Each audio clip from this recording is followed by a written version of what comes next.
Hola, bom dia. Morning, no, afternoon, so it's butard into now.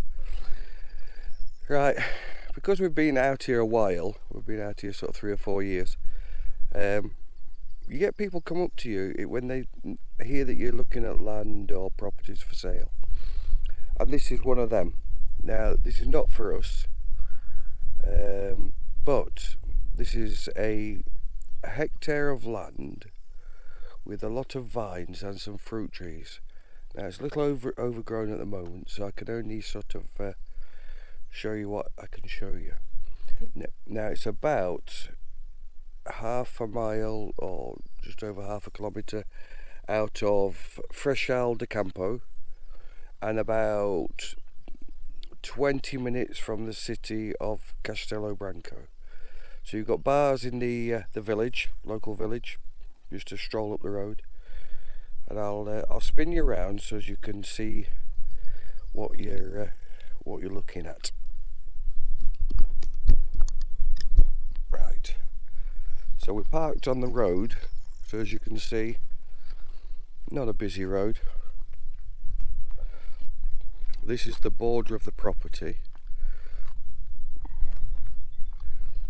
Now it goes up here alongside the road to a point about where that, to the left of the tallest trees is a half tree.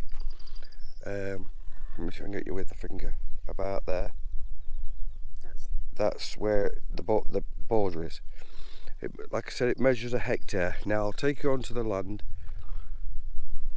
Access off the road is a little narrow but doable. You'd have to build your own way in, really. I don't think there's any other roadside access. So again, you'd have to come in with the old weed whacker, strimmer. Give it a good old strim, but it is absolutely covered in vines. One there, loads there, they're everywhere. Right, so what I noticed when I've viewed it before, it was a nice. So you can drive in off there. It's not too difficult with a little bit of work. Onto your land, and there's like a load of brush here on the right, and just beyond it is where you'd want to put a structure of some sort. So you're off grid. That one's not with it, is it? What? No. So the tall trees there and that little red building, the tall trees, that pine is the boundary. It's a triangular piece. What, just turn around your camera because it's gone. You had a rape bug on you. Okay. So, yeah, it's a very quiet spot, and it goes, well, it's a big piece. So I'll walk you through it. So this higher ground to the left, where the trees are, is not part of it. You've got a little bit of a wall here and a stream, well, a water duct of some sort, which we'd want clearing, but that means you've got some water collection type ability. So there's a wall along here, and this is, when I came before, I remember thinking, driving from up there, you could come down with a little bridge over the little water duct and put your property on this lower plane. It's generally it's quite a flat area. The whole of it's quite a flat area. These vines look like they've been pruned, actually. It looks like it's been down and pruned. Yeah, he maybe has done. They're not overgrown. So you've got a what's this thing called? Sam, with a concrete. It's a picotta or something. Yeah, picotta, which is to have a pole on it, and it drops what you can drop the bucket into the well. So there's one here. So this is more like a water mine, this. But yeah, you got plenty of water, and we're in the beginning of May. Yeah, so there's another well. Let's head down towards. Oh, so you can see the border quite clearly now, because next door's land is cleared. So vines, ouch, vines There's some sort of wire fence along the border. There's another terraced area. I'll have to go back round because I'm not jumping over that.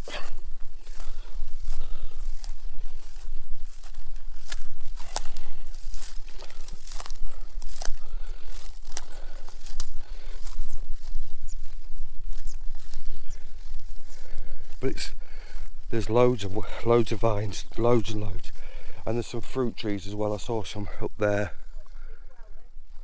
Is it a big well?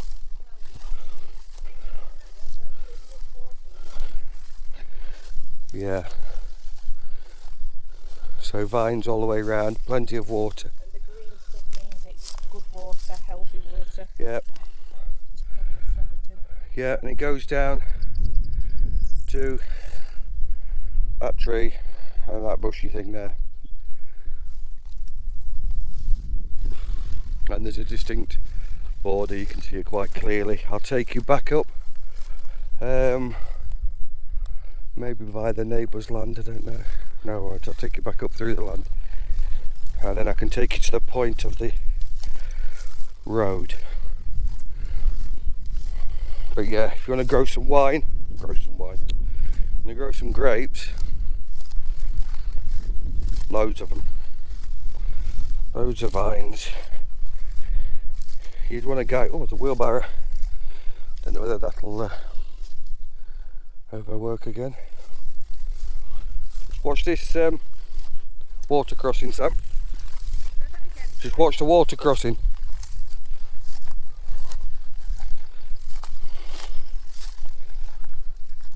So there was oranges on here when I came before, which is a while ago.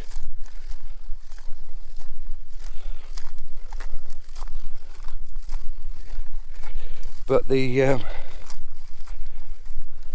price of this 1 hectare is less than €6,000. So very cheap. Yeah, this last little bit up is a little steeper. Up and over the dike. Only one neighbour, off-gridders. Got a stone property over there. But access onto the land, because it's roadside, is very good all round. So whether you could change your access in, quite a few pines here, young pines. No eucalyptus, but as I said, it goes to a point. So it's got some olives and more vines, loads of vines all the way up. I'll walk you up.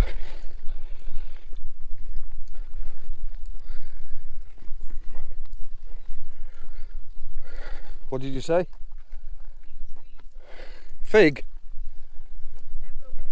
Oh, several fig trees, probably 20 olives or more, a few fruit trees, I would say hundreds of vines.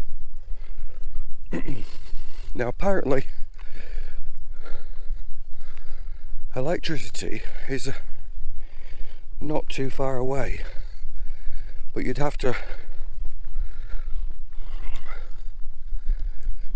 look into that yourselves, because you hear all sorts of stories.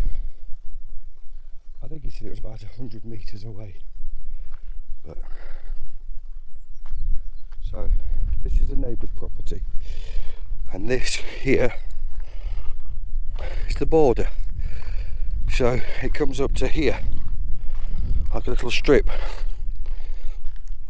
Yeah.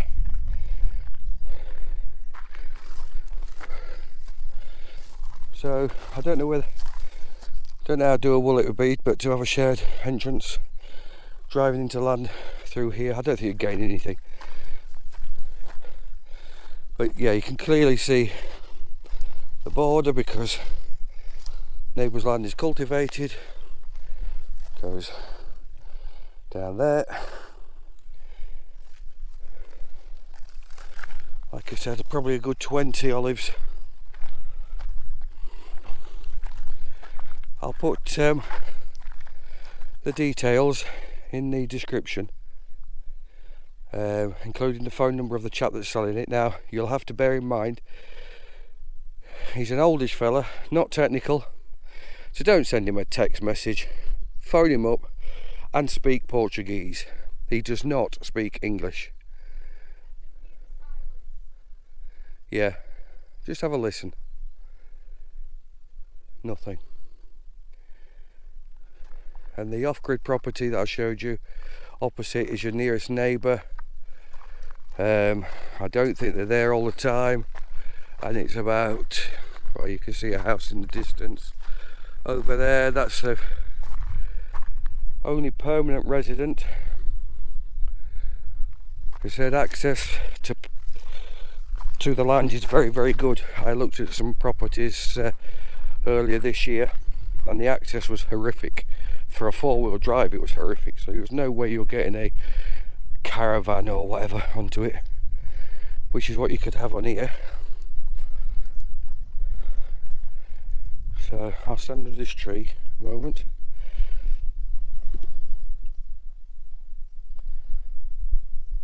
Yeah. So you got a little pine forest opposite on the neighbour's land, but there is no structure on this land, so it's what you bring stroke build, non-permanent type thing. So yeah, so like I said, I'll put all the details in the description. It's a very cheap piece of land, even if you didn't want to use it to have an off-grid property on it. It's a very cheap piece of land for what it's got. So many vines, you just spend hours and hours here knowing that ultimately you've got gallons and gallons of wine. And that's a Billy bonus. I mean, I'm parked down there. The little Ibiza is us. Nothing's gone past us. Another car's been here in the last, well, we've been here half an hour. We've had this lunch here. We've made up some sandwiches and some chicken and the like. Nothing's been passed, so it goes off into the middle of nowhere. The views are very nice. It's just a lovely spot. There's a lot of young pines as well, so yeah, I've you've said got that. potential maturing. Yeah. So once these start to grow a bit, your coverage, your protection from passing eyes is, and that would be your view over there. So yeah, all very good. So yeah, all very good. So like I said, I'll put the details in the description. The old fella is called Armindo. Give him a call, but you must speak Portuguese. Don't try any other form of contact, otherwise you'll get nowhere. And that's it for today, and I'll see you in the next. Over and out. You take care. Bye.